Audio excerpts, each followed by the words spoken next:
What if one of the most popular podcasts in the world unintentionally revealed the identity of one of the most contentious people in Hollywood? Joe Rogan is renowned for not flinching while seated across from serial killers, cult leaders, and some of the most unpredictable guests. However, something felt different when the topic of Ellen DeGeneres and the allegations about her inner circle came up. Rogan hardly resisted. He didn't say much. And that's just what has everyone interested, as viewers hurried to rewatch previous material with entirely new perspectives as soon as his guests began making the connections. You also think that she's one of those tooth and claw, get to the top. That's why she became Ellen in the first place, and that makes a lot of... Stories regarding Ellen's behind-the-scenes actions surfaced in Hollywood for years. Rumors depicted a completely different picture from the happy, compassionate image millions saw on television, even before her daytime empire collapsed. In one conversation, Rogan and his guests discussed Ellen's reputation candidly. One visitor brought up the fact that she has been described in multiple articles as being quite challenging to work with. She's shook right now. Go to your roots. You're a comic. Stand by it, man. Well, there's several other articles written about her being an... being mean? That. Yeah, because listen, people capitalize. I've heard about it. I've heard of it. It's, in entertainment, it's all around. In response, Rogan said that he had personally heard those claims and that they had been circulating for years in the entertainment industry. Numerous former workers came up in 2020 with claims that the workplace was based more on terror than compassion. In stark contrast to what fans had witnessed for almost 20 years, several employees stated that the atmosphere behind the scenes was poisonous. The Ellen DeGeneres show ended shortly after that. Since then, Jeffrey Epstein has frequently come up in discussions about Ellen.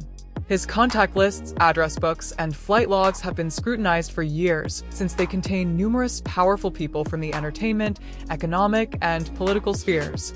Online chats reveal that Ellen's social circle includes a number of individuals whose names have also surfaced in discussions about Epstein. There is one really telling moment. A guest on the Joe Rogan Experience made the observation that a portion of Ellen's previous television set allegedly resembled buildings connected to Jeffrey Epstein. Where that is too, right? It's a similar image to that, right? No. I know Jamie does. What is it? It's on the set of a famous talk show. It's now not on anymore. Oh, Ellen? Was that Ellen? Yeah. Really?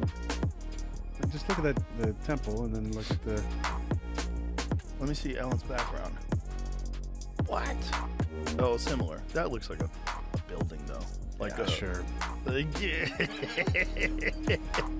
Is that a building in LA? That might be a building in LA. Right, but I mean, it's supposed to be a background of... Yeah. The timing of Ellen's choice to go abroad following the conclusion of her show is another point raised by some, who contend that it presents more issues when considered in the context of everything else. When taken as a whole, there is a lot of circumstantial evidence that starts to look damning, even though none of these particular linkages indicate crime. Other about getting pizza, or about how tasty the pizza was, or about how many slices you can slice a pizza up into, or how many people will be at the pizza party. Then there's another email. It stuck out to me because it has the word Red Hook in it. Someone was emailing asking if another guy can go to Red Hook for a pizza meal later. It turns out that Red Hook is the address of where Jeffrey Epstein's Virgin Islands businesses are domiciled. It's on the marina where you would leave in the boat to get to his island. And someone was emailing asking if another man can go to where Jeffrey Epstein's business is domiciled for a pizza meal. They're using food language in ways that does not square with how food actually gets eaten. For instance, the majority of people were already familiar with online ideas about the word pizza, but they reportedly became interested in another phrase that appeared in the Epstein emails: jerky. It is in code, like walking over beef jerky, like talking about jerky. Could you walk beef jerky over to this person? Like, what does that For mean? all this pizza they're talking about, Right. you never see any pizza. Right. Well, I think with the Epstein files, people are, because of these emails that have been released, people are just now starting to be aware of the bizarreness of the code. It's glaringly obvious when they say pizza and when they say jerky. That's glaringly obvious. last time How I do you was- walk jerky? Yeah. You know what I'm saying? It's not And why like- do I need a chilled container to, Right. a chilled bag or whatever it is? Jesus Christ. And So you think they're eating babies? oh yeah. I absolutely. You should get together with Kurt Metzger. See, we go crazy. I don't doubt it for a second. Obviously, beef jerky's dried out, so you don't need to refrigerate it. So putting it in the freezer would be kind of contradicting to making jerky to begin with, since it's supposed to be something that was made for people to have on the go and they wouldn't have to refrigerate like cowboys back in the day. And 6 bags of it, and he's gonna start eating regular food. Jerky is a regular food. Francis has come tomorrow to show me how to make it. Jerky class, anyone? He will also bring you a taste of his new jerky recipe for the restaurant and send a warm hello. He is working at a restaurant called, I'm gonna say Hannibal, a word that rhymes with Hannibal, you know, like Hannibal Lecter, and cooks. Wait for it, beef jerky and steak. He has time at 3 p.m. tomorrow if that's okay with you. It is very sus that there's a restaurant named after the activity I really think they're doing. And after a little bit of investigating, there is a restaurant in New York called that, and it's closed. It's shut down. Jeffrey asked that you make some beef jerky for him, please. Please confirm. Thank you. Like, these are like filthy rich people. Can't they just order some? It just seems to be a lot of conversations about these acquisitions of jerky. There is 1 bag of beef jerky in the fridge at 71st Street, which is probably someplace in New York. Please get it. And also, Redacted has more at her place. Please get it all from her as well and bring it all with you. I suppose it needs to be in a cold insulated bag, right? Thank you. Now we all know jerky does not need to be in a cold insulated bag. No one asks that question when talking about jerky. These instances sparked more conjecture on the internet. Despite this, no authoritative source has determined that the word had a secret meaning. Then people started going back to the 2014 Academy Awards, one of Ellen's most well-known TV moments. When Ellen unexpectedly requested pizza for the audience, she was hosting the biggest night in Hollywood. She ordered pizza brought to the room full of the world's biggest celebrities rather than offering pricey cuisine or champagne. Then came the time that many people now perceive in a different way. In jest, Ellen invited 2 audience members to contribute to the cost of the pizza: Kevin Spacey and Harvey Weinstein. Money for the pizza, because nobody ever really, what do you have, Harvey? 200? That's a start. That's a start. Let's see, what do you have, John? Would you have 20? Kevin? That's for you. Thanks so much. Okay. Your stock just went up. You got some money for the pizza? I'll take that. What is that? Lip balm. Lupita's lip balm. That's worth something. 20? You were in 2 pictures. Can I tell? 20? Thank you very much. What else you got? All right, that's good. Thank you. Meryl, no, we're fine. We're good, Meryl. Both guys would become the focus of significant public scandals years later. People began searching Ellen DeGeneres' own house just when it seems that the controversy couldn't get any stranger. And social media went crazy over what they said they discovered. Viewers were gazing at more than just the opulent furnishings and celebrity decor as Ellen gave her fans a tour of her home. The artwork that hung on her walls caught their attention. Many users on the internet claimed that some of the paintings included ritualistic symbols. Ritualistic. Oh, but I don't know if you saw the Ellen live. Ellen went live, right? Ellen live on what? Like Instagram? Like Instagram, right? Yeah. And like it showed parts of her house, right? And I don't know why, but Ellen's eyes have been like really fucking me up so far, but it's like different colored lenses. It's really creepy. But all the paintings that are in her house are done by this guy who does like I guess like certain rituals, like satanic rituals. Yeah. And you can see like in one of the paintings there's triangles and shit like that, right? And I read up more about it. Those triangles are the same triangles that they do when they try to like summon something. So every time Ellen has like 3 pictures specifically. Yeah. And one, it was so, but in quotation marks, it says, it spells out revenge. Revenge of what though? Revenge, I don't know, but that was part of the picture. I'm Yeah. like, yo, I have a chain that's exactly like that. That spells out revenge. Ellen once states, "This is the dining room and kitchen," while standing in her dining room. Not major surgery, but we'll do surgery on this table. I guess the biggest thing we've done really is, That's precisely why Joe Rogan's response went on to become such a hot topic. This person has conducted interviews with some of the most contentious, erratic, and unnerving individuals one could imagine. He is not surprised by much. However, Rogan used the term creepy without hesitation when Ellen came up. He was discussing more than just the accusations at work. During one particular interview, he especially mentioned Ellen's behavior with guests. He wasn't talking only about the workplace allegations. He specifically brought up the way Ellen behaved with guests during one particular interview.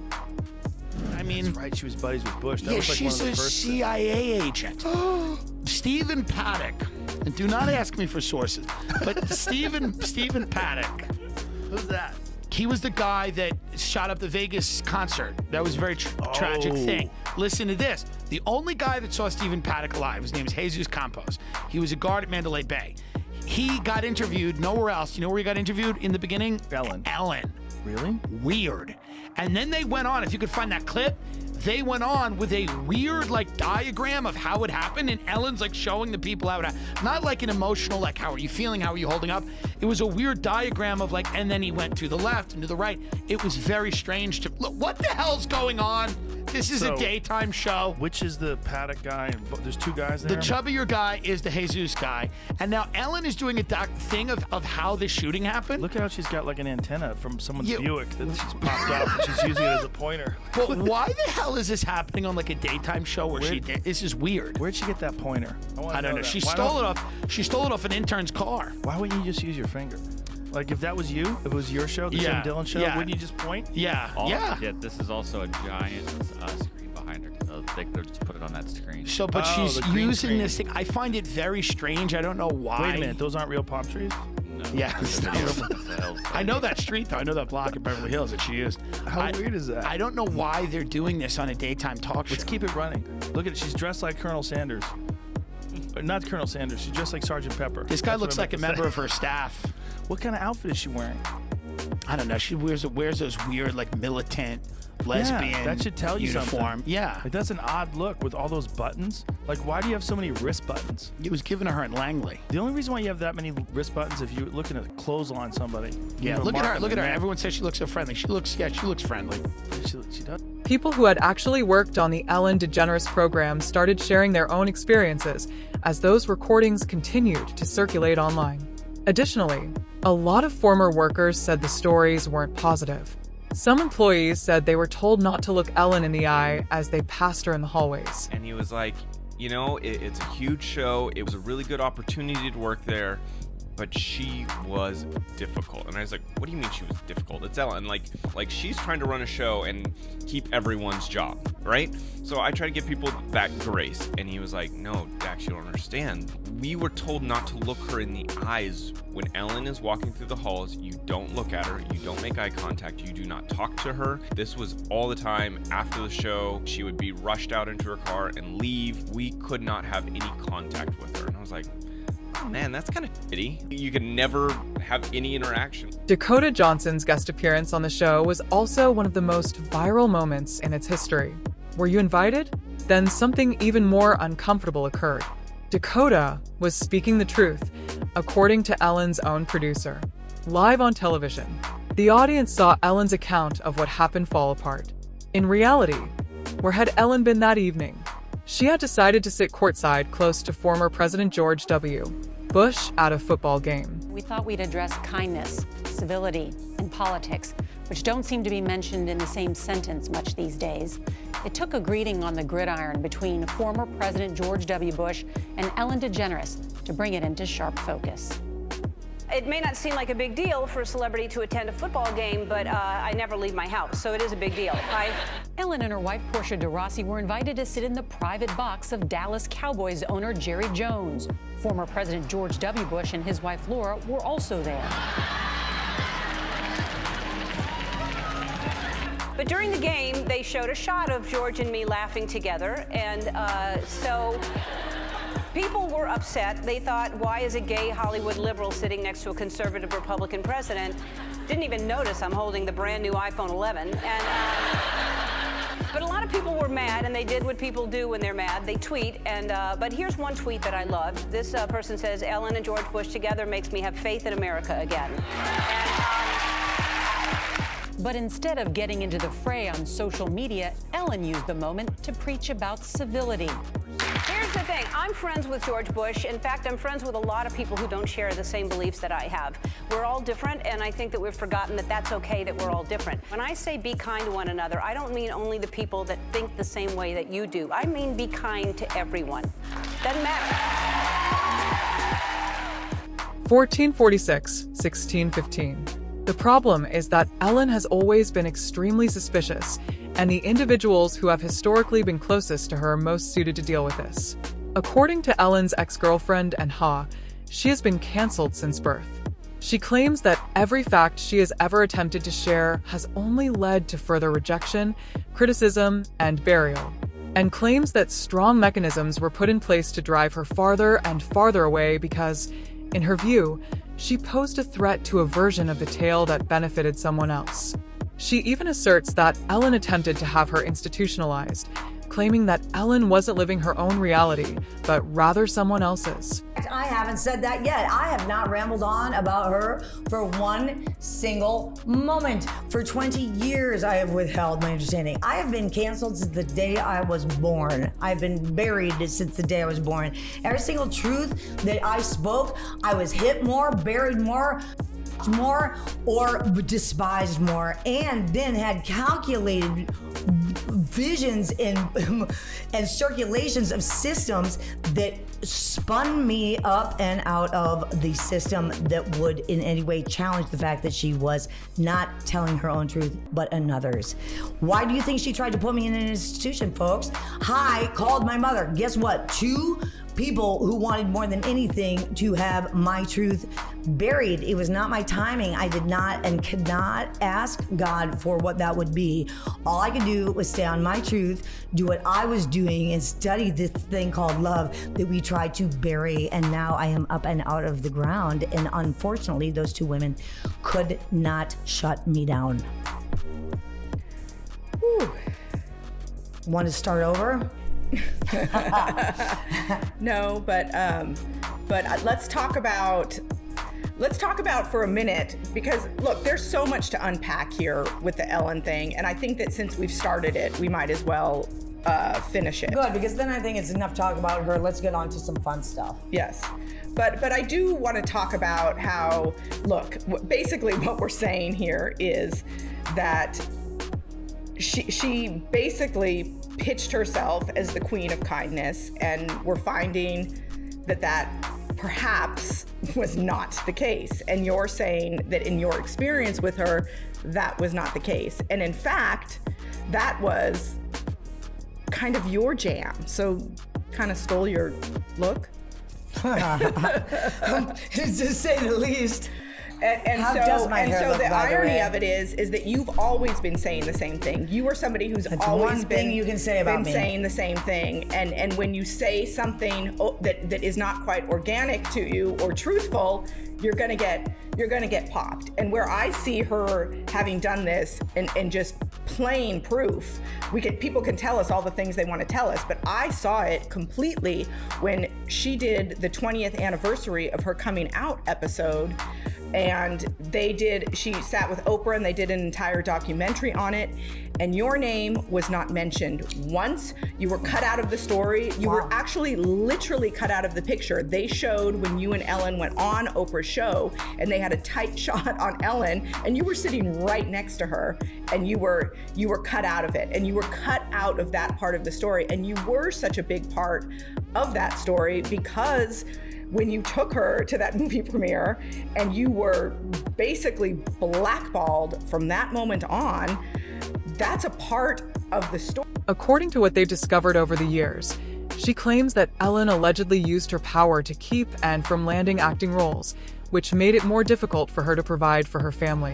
She, from what we're finding out, every opportunity she got to block you from working to support your family took that from you as well. And shame on the people who went along with it too, I gotta say. Like, it's a really yucky thing that's coming to light right now. And I will say,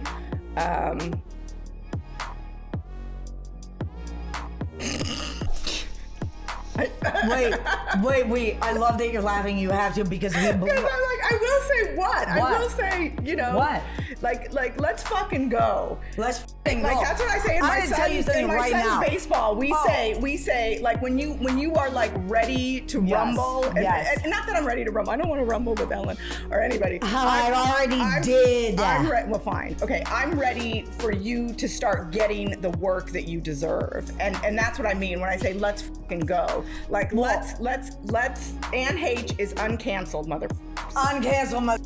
Listen, this is one thing that I have to say about you saying yuck. You know, it really is yuck. And I just have to bring up a fact. You know, Oprah looked at me when I was on the show that I was obviously sliced away from. 50-50, I say, you know what? That's the amount of knowledge we've been given. We've been given 50% of our language of love. We've been given 50% of our language of the intellect. We've been given 50% of the language of our bodies. And the fact of the matter is, the flip side needs to be understood. When I sat on that couch in such a divine entrance into standing up for what I believed, which was truth, motherfucker, my God, this woman is telling the truth. That's more interesting to me than any other thing I've been shown as love. I like that this person is standing up for what I believe was truth and the consequences. She suffered consequences because she did not believe that the truth would make her anything other than queen. Here's the deal. Unfortunately, life will greet you at a very unfortunate time, because when I was sitting next to you and Oprah looked at me and said, "What would you say, Anne, if people said to you, yuck?" You weren't sitting next to me, you were sitting next to Ellen. Ellen, yes. She certainly wouldn't have said that to me. Are you a shapeshifter? I am. Well, you said sitting next to you. Okay. You know, I'm. And she said basically she was insinuating I was that asking gay love was yuck. Like, I mean, what? But the thing you want to say is like, well, what would anybody say? Hi, I'm looking into the eyes of a woman who suffered greatly, very many things that I did, and I'm talking about Oprah, not you. They did not replay that. They didn't replay that little bit when I said I would say, 20th anniversary. What? Excuse me. And then she did a show on me the next day. Was it possible to be or have or love both genders? Was I so odd that I could love without gender? Is that even possible? As if I wasn't thrown in the inhuman category. Not long after this interview, and would pass away under some incredibly enigmatic circumstances. Before a last collision that appeared to have killed her on paper, she was seen driving erratically in Los Angeles. Although aerial footage indicated otherwise, paramedics declared her dead at the site. Into that building to get that driver out of that car. While all this was going on, they couldn't get to that car. They actually had to call in heavy rescue. That's what you see right there. They hooked up cables to that car, pulled it out. It's actually in that driveway. And then the driver, well, LA City Fire Department, their paramedics pulled that driver from that vehicle. We have tape of that, and then basically had him on a gurney. We weren't sure what the situation was there on his condition, but then as he made his way over to the ambulance, you see it right there, he jumps up out of that gurney. It was horrific, scary for a moment for everybody watching. And then the fire department, well, they had to sedate him and take him to the hospital. Right now, though, the structure's still standing. No other victims inside that home. But again, this happening out here in Palms this afternoon. Crazy thing to see for sure. But again, that no other injuries, and that driver now in the hospital. I'm Stu up in Skyfox.